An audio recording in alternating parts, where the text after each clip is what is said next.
we're always marketing because, we have to. I'll tell you a little more about StartWheel as we move along. But first off, this is the board. Some of you may recognize a few of these people. Drew Ungovarsky. Marty was my boss when I worked with ODU Innovation Center. Tim Ryan up on the peninsula. Paul Hirschbiel and Monique Adams started the 757 Angels. And so have you. So the object is to bring a more cohesive entrepreneurial ecosystem together. These, in general, are the constituents of any entrepreneurial ecosystem. Everything from universities to support service providers like marketing agencies, etc. Everything in between, that's what is needed for an entrepreneurial community. Now, we have these things here, but StartWheel's mission was to make them more inclusive and interconnected, and a highly functional entrepreneurial ecosystem like you see in Austin, Texas, San Francisco, certainly, Boston, even Raleigh and DC area. These are very much interconnected. We have historically not been so much here, so that was the reason for setting up StartWheel. Our vision is to be the hub for news, events, and resources available in the entrepreneurial community here in Hampton Roads. That does indeed include meetups just like this one. So thank you for participating. When I reached out to Eric and Kevin, Array Digital, a few months back, said I would love to be a speaker, we started discussing what could we speak about, what would be interesting and unique, and we established that high growth companies is not a conversation that is often had in Hampton Roads. And so maybe we should talk about how you would market specifically for a high growth company as opposed to more your traditional lifestyle Main Street businesses. There is absolutely nothing wrong with a lifestyle Main Street traditional business. In fact, they are kind of the backbone of the economy. I don't know, the statistic is like 90% of employment is by companies with less than like 5 people. I could be way off on those numbers, but you get the idea. They are in fact important. But when you're talking about economic development dollars being spent, especially taxpayer dollars, on economic development initiatives, you're going to get the biggest bang for the buck if you invest in high growth and supporting high growth companies. The types of things that you see on Shark Tank, or medical devices, or military care packages that are e-commerce that you could effectively reach customers all around the world. So that is high growth. Now, I am actually a small business owner myself, but I've had both an MBA academic experience in this high growth stuff. I consulted with startup founders for several years as I opened the ODU Innovation Center before moving to StartWheel. During that program, I participated in a tech startup that we went around the country and did these Shark Tank type competitions. We won $40,000, have since put that company to rest. That's a story for another time. As we're developing the coffee shop, we identified an opportunity with a coffee liqueur. Now that was specifically because of what I learned in this entrepreneurship MBA program about scale and scaling up. See, with coffee shops, if we want to scale that up, you're looking at the business model like Starbucks or Einstein Bagels. It's very capital intensive. And it is a much more linear scale than you would achieve with a product that you can manufacture by the thousands locally, send across the United States or the globe if you wanted to, and you get a lot more exponential scale out of a product like that. So that was one of the reasons we introduced Cure Coffee Liqueur. So this is why people think I'm credible. I'm still imposter syndrome like many of you probably experience. So the more sort of, I wouldn't say formal, this is still kind of informal. You ask as many people, you'll get as many definitions. But high growth is generally very large markets. We're talking about national, global customer bases, market size totaling well over $250 million. If you're a company in San Francisco looking to raise money, you'd better be looking at a $2 billion market at least. Those sorts of things. Probably going to be funded through equity investment. You get the idea. Built to be big. So before we dive into marketing for high growth companies, we help a few of them do it here locally. StartWheel organizes in relationship with ODU. Steve, thank you for your help in that, as always. We have 2 people in the room who have actually competed in our bi-monthly pitch competition called 757 Pitch. 2 people in the room are Chelsea. She won the competition that she pitched at, and sadly, though it was actually probably one of the second best presentation behind Chelsea's. I wish I hadn't said it like that, because you're a wonderful, great company. Cater Boom also participated in 757 Pitch, and again, Laura sponsors that. So that's some of the marketing stuff we help them do as StartWheel as a nonprofit locally. Oh, let me go back to that one. So what are you marketing for? Like, let's just make sure we're all on the same page with this. Now, you all being marketing professionals, you probably know this by heart, but let's just reestablish. It's to raise awareness, right? That is the purpose. Sales is to build that sales pipeline and close the sales, but marketing is in tandem with sales, of course, but you want to build the awareness. And to do that, you've got to know your customer. You got to know who they are, right? This seems so fundamental, but is so often missed. And I, in the natural course of running StartWheel and Cure, have to go back to thinking about this from time to time, because you lose sight of it. Get out of the office, talk to your customer, have conversations regularly. I was at our Cure store in Smithfield yesterday having a conversation with somebody who gave us some direct yet negative feedback, and I said, let's have a meeting, let's talk this out. I want to understand what your frustration is thoroughly, right? So if you understand your customers' frustrations and the problems that they deal with, that will help you to understand how best to target those customers in your marketing materials, collateral, campaigns, initiatives, because you'll know where their hearts are, where their minds are, and deeply what their problems are, and how you can solve those problems.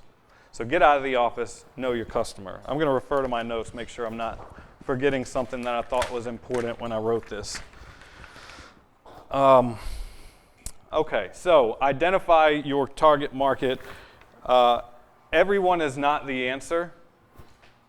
I assure you, everyone is not going to be your customer. There are 7 billion people on Earth. A large majority of them don't have access to internet. So everyone is not your customer. Let's just be clear on that. I talk to so many founders who, that's their go-to. Who's your customer? Well, everybody can use this. No, let's talk this out. Who's going to get the most benefit out of it, right? Some of our early conversations, I see you laughing here. Though you didn't say everyone. You were a lot more defined than that at the time. But that is often a mistake. Know their habits, their schedules, when they go to bed, when they wake up, how many kids do they have, the content that they look at, read, or consume, and ultimately where they're spending the time. If you know all these things, now some of those, like when they wake up, yeah, that can be creepy depending on your market, but you get the picture. You want to know them thoroughly. And once you get to know them, you'll slowly hone in on who the hell actually cares. Like who, of all the customers you could possibly reach, what smaller niche segment of them are going to be most worthwhile, most advantageous for your initial strategies. It doesn't necessarily mean they're the most profitable ones. They could be the easiest to reach with the fewest marketing inputs, right? Or the lowest investment. But it has to be part of that broader strategy, which directly reflects the goals and capabilities of your company. What resources do you have in your company? Whether it's small, we have a lot of larger companies here, PRA, ADP, so forth. So you can take these and apply them in any company, really, all of this stuff. Just think about it in the context of your capabilities. And then the tactics, I'm going to leave a lot of that up to Chelsea to talk about because she has a wonderful story. So I'm not going to go very deeply into the tactics. I think we covered that well enough. So the next point, the next key takeaway that we had advertised, so I'm damn well better hit it, how to build your brand and audience. I've done that with Cure. We've had a lot of help. We have quite a few employees. A lot of them are key employees that we rely on. With StartWheel, we've got a lot of community partners who've been helpful in that, and Kevin and Eric here with Array have been helpful. A lot of it has rested on my shoulders as I'm the only properly compensated individual in the nonprofit. So I know a little bit about this stuff, but I do not claim to be an expert. It's always a learning process. Ultimately, you want to meet your customers where they are. Some of StartWheel's customers, or audience, should we say, are here in this room, and that's why I do stuff like this. I'm meeting people where they are. I'm expanding our audience. I'm going to 1 Million Cups. I'm going to Start Peninsula. I'm going to some of the tech meetups. That's how we do it. Our market with StartWheel and with Cure is geographically constrained to Hampton Roads, so I don't need to bother going beyond that necessarily. A little different with the coffee liqueur because we're in like 6 states, the Virgin Islands and the UK. So we think about the marketing with that differently. But meet them where they are, and with that customer discovery that you've been doing, you can craft a message with intent that really addresses their problems at the root and that they can connect with, and that your message resonates with them when you do get in front of them. So meet them where they are. That can be digital, that can be analog. Digital is kind of where we're going these days, but don't discount the analog. This stuff can be important. Go to conventions and stuff. As far as the Facebook and Snapchat, again, know your audience, know the age groups that you're going after. If you're going after a much older demographic, maybe late night, television on your local cable channels is probably going to be more effective than Snapchat. I'll leave the rest of that up to Chelsea and move on to the next point, which is how do you not become overwhelmed in the process? When I started this StartWheel job and the brand was nothing, it was zero. It actually had a little bit of negative connotation from a previous trial run at setting up this nonprofit. So it was easy to become overwhelmed. But ultimately, you just got to take, every mountain is climbed one step at a time. So as long as you're making good decisions in the moment, whether or not they turn out to be good decisions in the long run, at least you made what seemed like the right one at the time, right? And you have to find solace in that because failure is inevitable. Little small failures, a huge failure, it's inevitable given enough time. Hopefully it's not the huge failure, but you're going to have a lot of small ones. And if you find solace that you have learned something from those mistakes and move the hell on, right? We have made so many mistakes with the coffee shop. We made a fairly large one last week with our new Square loyalty program.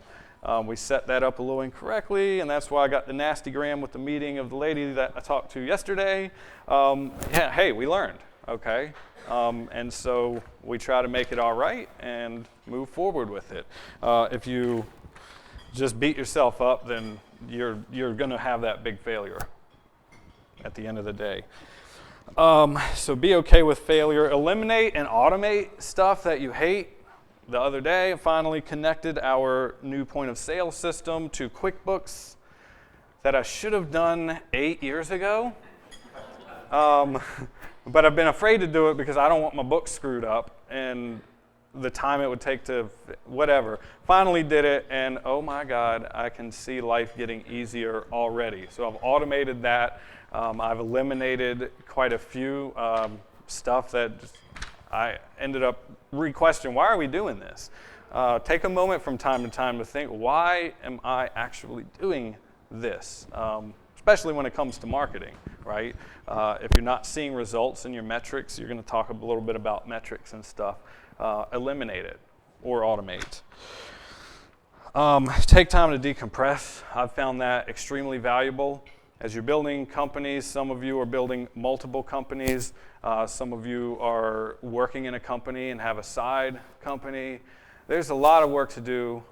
If you have a family too and doing all the things, Like, just take time intentionally to shut off, decompress, to heck with everything else for a day or a few hours a day or your weekend, whatever that time interval is, whatever you need, like make it the case. So on most weekends, it's just happens to be the time that I'm pigeonholed into being able to decompress and shut off. I shut off. Like, I don't even look at the email for the duration of the weekend because I'm going to get sucked in. I see an issue or something that needs addressing, I'm going to get sucked in. But you cannot work 24/7. You need some downtime. Your brain needs a rest. You need to think about things from a different perspective. And as you're in the business, you're not working on the business. So take some time. You know, I like to watch a lot of Netflix. So sue me, whatever. I shut off on the weekends. I'll get back to you on Monday or Tuesday. It's going to be all right. The world will turn. Your business will continue to grow. And that's that. Now, for a few minutes here, I'm going to be quick with this. This is the interactive session. Can you follow directions? Simon says, take out your phones and turn your camera on. I've got a few things. I'm going to give back a little more here. This is a segment I developed recently. Hope you like it. Let me know if you don't. I'll take it out for future things. So just take screenshots with your camera. That's the point of the camera. Local resources, there's more to it than just this. Frankly, whether you're working on a startup or you're working in a larger company, some of these can be useful to you, some more than others. Everybody got their picture? All right, here's some meetups. Obligatory highlight from Marketers Anonymous. Thanks again for having me, guys. Oh, by the way, this is only just a handful. We've got some like 25 or 30 meetups automatically feeding into StartWheel's calendar, which you can find at startwheel.org. As well, you can find a lot of the resources. We've got how many now, 200 and some now. Now, bless his soul. He's been interning for us for a month, and we finally, after we leave here, we're probably going to be installing a revamp of our resource directory. It'll be cleaner, more useful, more user-friendly due to those customer discovery conversations that I have routinely. So you'll find the resource directory, and you'll also find news and stories related to the startup ecosystem. Here's some podcasts that I love, a couple of local ones here in Orange. For the economists in the room, you'll probably appreciate Planet Money, and Freakonomics isn't on here, but that's a great one if you're already familiar. All right. Now this is my sneaky part. You've already got your phones out, right? So why don't you go to startwheel.org and sign up for our newsletter. I believe you'll get a pop-up if you scroll down a little bit.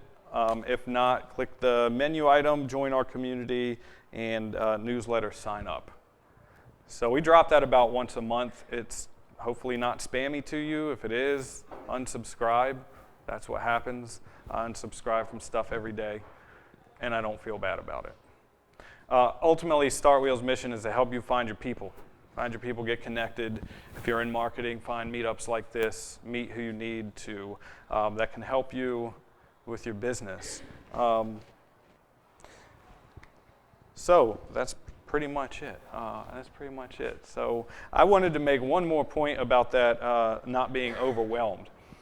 Building a business, life in general, frankly, what is it if not for the pursuit of happiness?